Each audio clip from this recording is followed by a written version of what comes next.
अस्सलाम वालेकुम नाज़रीन, मैं हूं आपका मेज़बान मोहम्मद फैसल। आज की वीडियो में बात करते हैं कि पाकिस्तान की रियल एस्टेट मार्केट का मुस्तकबिल क्या होने वाला है। अगर आप रियल एस्टेट मार्केट के मुस्तकबिल के बारे में जानना चाहते हैं तो आज की इस वीडियो को अंत तक देखिएगा। काफ़ी ज़्यादा इन्फॉर्मेशन मिलेगी आपको रियल एस्टेट मार्केट के हवाले से। अगर आपने कहीं पर सरमायाकारी की है और आप जानना चाहते हैं कि आपकी सरमायाकारी का नतीजा क्या होगा। सबसे पहले हम बात करें पाकिस्तान में, तो सबसे बड़ा मसला इस टाइम पे जो रियल एस्टेट सरमायाकारी की तंजली का चल रहा है वो ये कि पाकिस्तान में पॉलिटिकल इंस्टेबिलिटी है। पाकिस्तान में जो सियासी अदम इस्तेहकाम है उसकी वजह से काफ़ी ज़्यादा चीज़ें डिस्टर्ब हैं।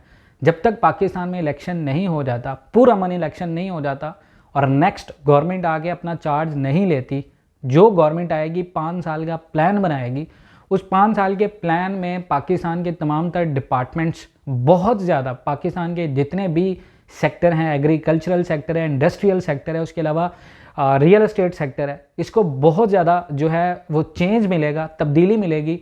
और वो तब्दीली से पाकिस्तान की जो सरमायाकारी है वो बेहतर होगी और पाकिस्तान को जो है वो रियल एस्टेट अपॉर्चुनिटीज़ लोगों को ज़्यादा मिलेंगी। उसके बाद अगर आप बात करें, पाकिस्तान में अभी सरमायाकार नहीं है। सरमायाकार की सबसे बड़ी वजह ना होने की ये है कि जो सरमायाकार है ओवरसीज़ है वो पाकिस्तान में इन्वेस्टमेंट क्यों नहीं कर रहा।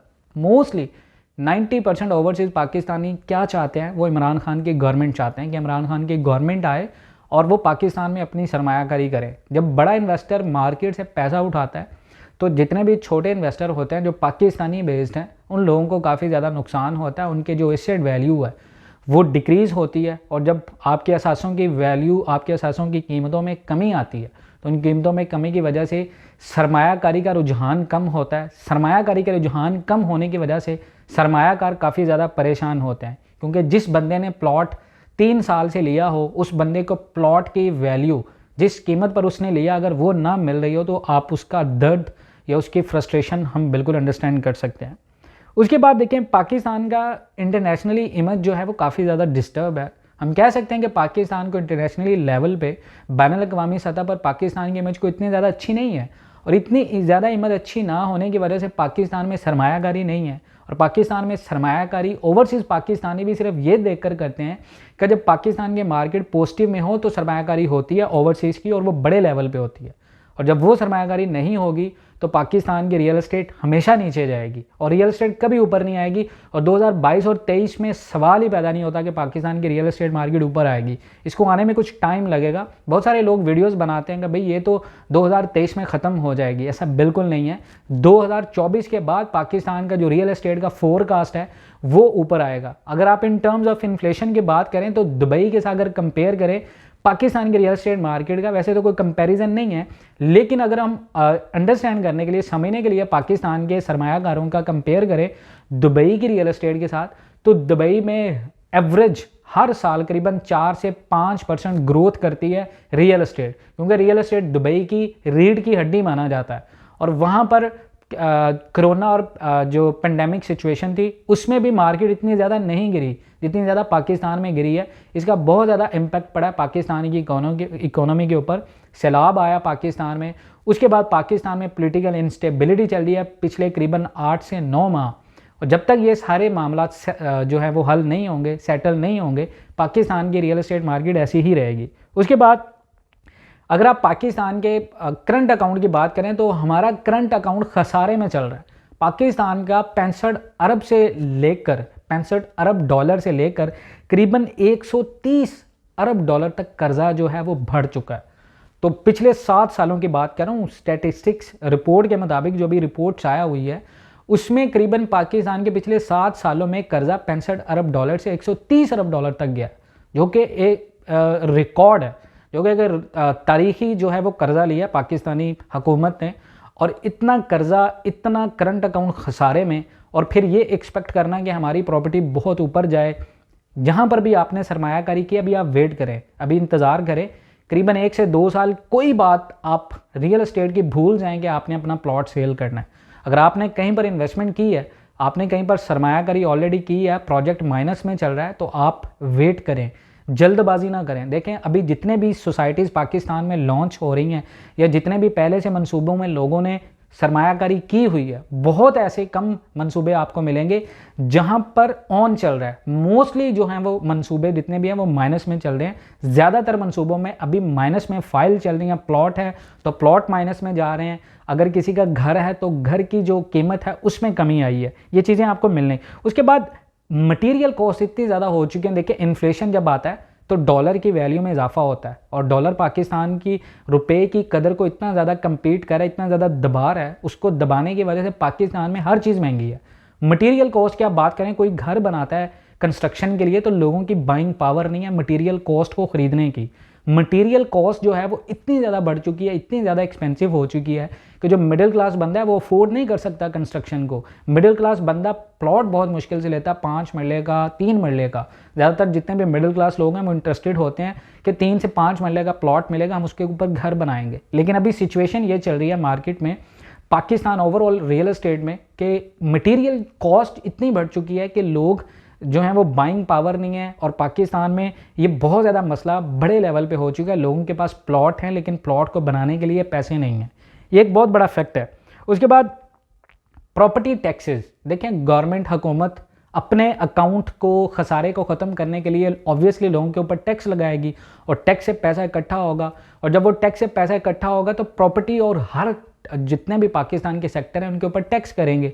जब टैक्स इंप्लीमेंट होगा तो पाकिस्तान का रियल एस्टेट जो है वो लोगों के लिए एक बहुत बड़ी इन्वेस्टमेंट ऑप्शन होता है।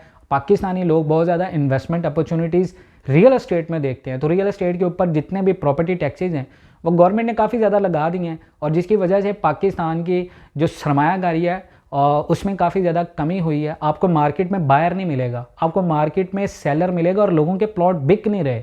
ऐसी ऐसी सोसाइटीज़, बहुत बड़े बड़े नाम, आप बहरिया टाउन की बात करें, आप DHA की बात करें, आप पार्क व्यू सिटी की बात करें, आप बहरिया ऑर्चर्ड की बात करें, बहरिया टाउन लाहौर की बात करें, रावलपिंडी, उसके बाद DHA मुल्तान, रहबर, जहाँ पर भी आप देखें लोगों की जो वैल्यू है वो जो है वो माइनस में है अभी राइट नाउ। ये बहुत सारे लोग होंगे जिनके प्लॉट प्लस में चल रहे होंगे लेकिन इतना ज़्यादा नहीं है जितना पाकिस्तान के फोरकास्ट। अगर आप पिछले सालों की बात करें, 2008 में ये प्रॉब्लम आया था, उसके बाद से अब का जो कंपैरेटिवली प्रॉब्लम है वो ज़्यादा है। उसकी सबसे बड़ी वजह यह है कि पिछले 7 सालों में हमारी हुकूमत ने 65 अरब से लेकर 130 अरब डॉलर तक कर्जा लिया है, जिसको पूरा करना गवर्नमेंट की जिम्मेदारी है। जो IMF को पर मंथ हमारे इंस्टॉलमेंट जाती है, जो IMF को हम इंस्टॉलमेंट में पैसा देते हैं, वो हमारा सूद उतर रहा है। सूद उतरने की वजह से पाकिस्तान की रियल एस्टेट मार्केट और पाकिस्तान के सारे जितने भी सेक्टर हैं वो काफ़ी ज़्यादा मुतासर हुए हैं। उसके बाद मिडिल क्लास बंदा जो है उसकी बाइंग पावर ख़त्म हो गई है। आपने देखा, फॉर एग्जांपल आप देखें 2.4 मिलियन की जो गाड़ी थी वो करीबन 5 मिलियन में हो चुकी है। और जो बंदा जिसने पहले से माइंड बनाया था कि यार मैं 2.4 मिलियन सेव करूंगा तो मैं गाड़ी खरीदूंगा, अब 2.4 मिलियन उसने सेव किया तो वही चीज़ 5 मिलियन में होगी। उस बंदे की बाइंग पावर जो है वो ख़त्म हो गई। और बाइंग पावर जब किसी मुल्क में मिडिल क्लास बंदे की ना हो तो उसकी सिचुएशन जैसे पाकिस्तान की ऐसी ही होती है। और रियल एस्टेट सरमायाकारों को ये चीज़ समझना होगी। अगर आप ये रोना धोते रहेंगे भाई मेरा प्लॉट जो है वो माइनस में, सिर्फ आपका नहीं, इसके इम्पैक्ट मैं आपको बता रहा हूँ कि लोगों को ये नहीं पता कि ऐसा क्यों हो रहा है। तो ये एक बहुत बड़ा रीज़न है। पाकिस्तान की GDP ग्रॉस, जो पाकिस्तान की GDP है वो हर साल में कम हो रही है। अभी राइट नाउ 24% हमारी GDP का IMF को जा रहा है। और IMF को GDP जाने की वजह से जो बाकी 76% है उसमें पाकिस्तान में यूज़ होता है।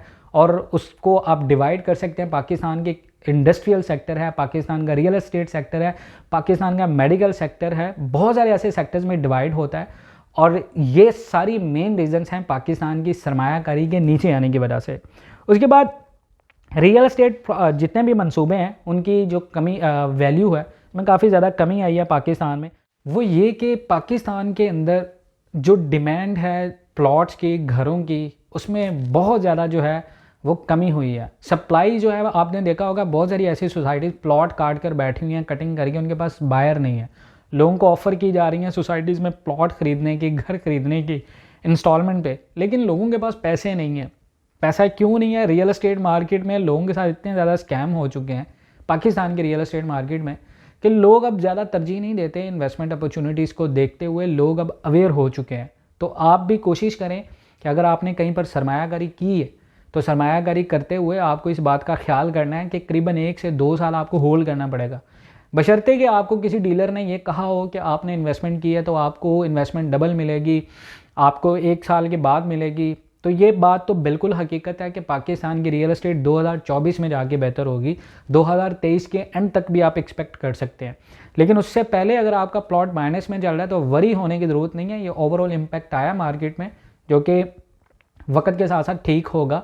तो 2 साल करीबन वेट करें। अगर आपने होल्ड करना है तो लंबे अरसे के लिए वेट करें, लंबे अरसे के बाद आपको फ़ायदा होगा। अगर आप ये सोचें कि आपको फ़ायदा अभी होगा तो ऐसा नहीं है, आपको समझना पड़ेगा, अंडरस्टैंड करना पड़ेगा। नेक्स्ट में कहीं पर भी मैं आपको बारहा हर वीडियो में बताता हूँ कि कहीं पर भी सरमायाकारी करें, लेकिन प्लॉट हमेशा ऑन ग्राउंड आप लें, ताकि आपको कैश वैल्यू में अगर प्लॉट मिलता है तो आपको उसको बेचना आसान होता है, आपको उसको सेल आउट करना आसान होता है। अगर आपके पास फाइल है, फाइल माइनस में है तो आपको बायर नज़र नहीं आ रहा मार्केट में। और जिन लोगों के पास फाइल्स हैं माइनस में है, ऐसे लोगों के लिए सिर्फ एक हल है कि आपने अभी वेट करना है। आपने जब आपकी फाइल प्लस में जाती है जो आपने एक्सपेक्ट किया है तो 2 से 3 साल आपको वेट करना पड़ेगा। अभी 2022 है, 2023 के एंड तक आपको वेट करना पड़ेगा। करीबन 1 साल का होल्ड पीरियड है, पेशेंस रखें, इंशाल्लाह रियल एस्टेट मार्केट बेहतर होगी पाकिस्तान की।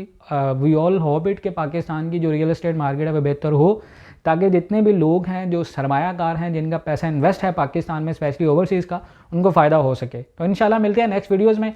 बाकी अपना बहुत सारा ख्याल रखिएगा। नोटिफाइड करने के लिए अपना चैनल को सब्सक्राइब कर लें इंशाल्लाह। अल्लाह हाफ़िज़।